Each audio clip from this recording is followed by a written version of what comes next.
Blue Table fans. I'm here today to show you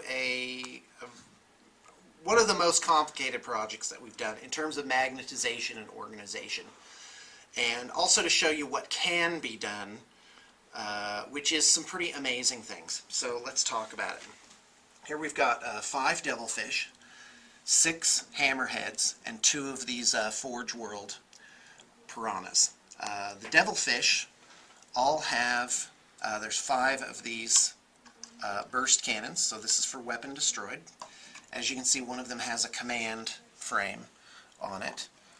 These all have Forge World upgrades, which I think are like disruption pods and flechette dischargers, whatever they're called. The problem here, it's not a problem now, but the challenge we overcame is these things took the slot that these sensor spines are supposed to go on. Normally they would go right there. So we solved that. In fact, you can't really see these 2 top magnets unless you really know where to look for them, by putting a magnet right here, and also for the sensor spine like that. So that's how that ends up looking. Yeah, very nice. So there's 11, 1 for each tank. There's 11 multi-trackers, 1 for each tank.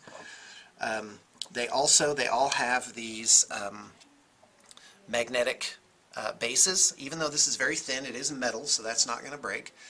This is what we call a donut magnet. It has a hole in the middle, and the rod goes up through that, and it's capped with another magnet. So it's very sturdy, and although it doesn't look like much, obviously it holds the tank. You know, it can take normal play. However, you're well advised, in the case of any magnets even moderately strong, when you put it on, don't go in straight, because it'll get away from you and it can actually pull the magnet apart.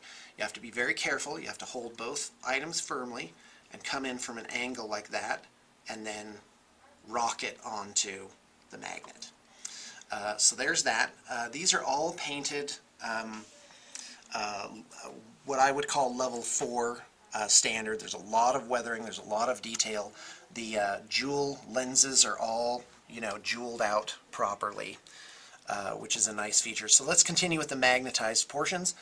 There are 2, 4, 6, 8, 10, excuse me, 2, 4, 6, 8, 10, 12 of these seeker missiles. These are for the hammerheads. All the hammerheads have 2 front magnetized points. The missiles go on thusly.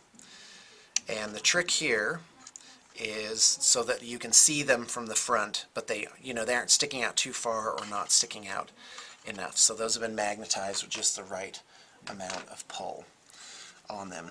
Let's continue. There's 6 turrets. The client for this did request that we do a couple of tank commanders just as alternates, so they would go like that, right, like an open hatch. Although that does, make it hard to make them into a hammerhead too. In any case, the reason we couldn't do 2 isn't that we didn't have enough tank commanders, but you only get 1 of these per kit.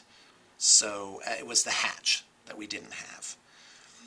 So there's 1 of those. Nice alternate feature. I actually think, hold on, where was I? Well, let's move on to the sky rays. There are 6 times 6, there's 36 of these missiles, so you can keep track of exactly how many have fired off. When you put these on, you got to be sure that the groove here actually goes in the groove on the bottom of the sky ray turret, because that's what keeps them straight. If they're off, you'll end up with the missile looking a little wonky. So you actually gotta groove them in like that. Are those magnetized as well? Yeah, oh, yes, they are. They're all they have a magnet on the back and a magnet here. The magnetization on this is what I would say is an insane level of like everything's magnetized. There are 2 drones per tank. I believe that's 22, 11 tanks times 2. These are magnetized as well on these snow bases. Command frame on this one. Smart missile systems. So here's what we have. When you buy a Skyray kit, you get 2 of these turrets. So these are in really short supply. We had hoped to have enough extra to do the devilfish. we only had two, and that's why these two are over here. So what goes in these? There's two options. You can put these smart missile systems in them, and they go in like this. You just they're magnetized, but they also are stiff enough that they would probably just sit in there by themselves. So, and these rotate, which is a nice feature. The other thing that can go in these housings is the burst cannon. You got to be careful not to put it in backwards because the polarity won't match up. So, but if you put it in right, it goes in there very, very nicely. And there are, let's do the count. There's 2, 4, 6, 8, 10, 12, 14 of these. There's 14 of these smart missile systems. That is basically the maximum that that's all that we had. That's all the extra pieces. We've completely tapped out our extras for these, because these burst cannons, you only get one per kit. So for the 11 kits, you only got 11 burst cannons. We actually managed to get, hold on, there's, what was that, 14, 56, 17, 18, 19, 20, 21, 22, 23, 24, 25. So we had, 14 extra burst cannons that made all of these options. You'll notice so these are full burst cannons. Come on in. These are full burst cannons. These are stubbed, and the purpose for these is to go into the nose cone like this.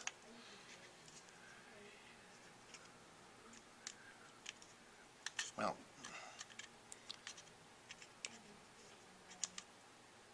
did I do that wrong? Hold on. It may be that some of them will fit with certain things like that. Yeah, you just have to push them in. So again, they have the magnetization and they have a little bit of pinch on them. So here we go. There you go. That also happens when they're painted. That what will happen is after you put them in a few times, the paint and primer on the magnet will actually wear off, which you won't see because it'll be on the interior, and it'll end up fitting just right. And that's why we do both. You can't just do truncated or pinched because eventually that wears out. So if you do that plus a magnet, when it starts to wear a little bit, down the life of the model, the magnet will actually hold it in there, which is a nice feature. For the two Piranhas, we have 4 of each of the 4 options that came with them, so that's 16 done up, and that's about it. That should make all the options. Oh, I did need to show you one other thing. This is an important note. These are the sensor arrays. There's 6 of them. These are for the hammerheads. So to make a hammerhead, you would do this. You put this on. You'd put the hammerhead piece on like that. And these have, although you can't see it on the video, these have a barrel donut magnets on them, and they're very strong. So you can't just bunch those together. You actually have to have something that kind of compartmentalizes them, which is why we kept them separate, because they're so strong that these magnets will attract each other so hard that they'll break off. So you have to be careful. But the good news is they do fit in there quite snugly. It's really just a beautiful fit. So that makes a hammerhead. And then you just take this off and put in a burst cannon, and then the drones obviously, and then this could be conceivably, not conceivably, it can be a devilfish. Again, you couldn't have extra just turrets to make them like this because the kit only comes with 1, and that's really where the shortage lay. But there's no law saying that you can't have this on there. All right, that's about it, and this is as complicated as it gets.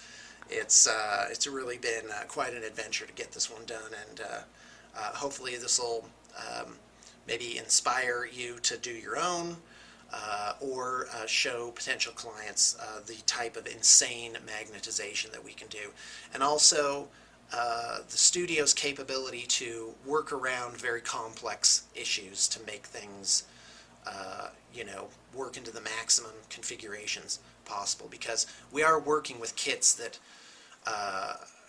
really don't allow for everything to be done. again, back to, see, I'm rambling again, but here it is. Back to the thing where, well, why isn't there a thing? Well, it's because you'd have to buy 2 kits. You'd have to get a devilfish for that and a hammerhead for this. And the closest you can get is the hammerhead.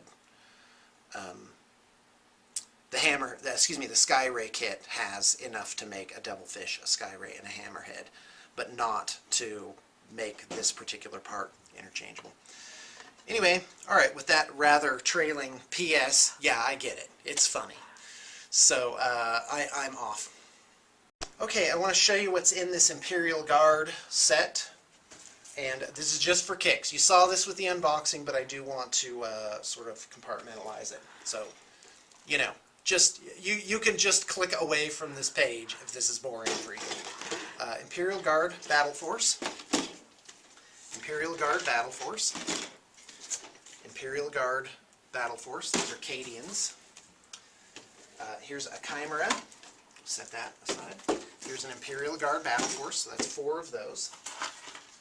Here is a Knight Commander Pask. That's a guy that goes in the turret. And 2 blisters of Ratlings. Not sure how many come in each blister, but there it is. Here we have 4 current edition Lehman Russ battle tanks.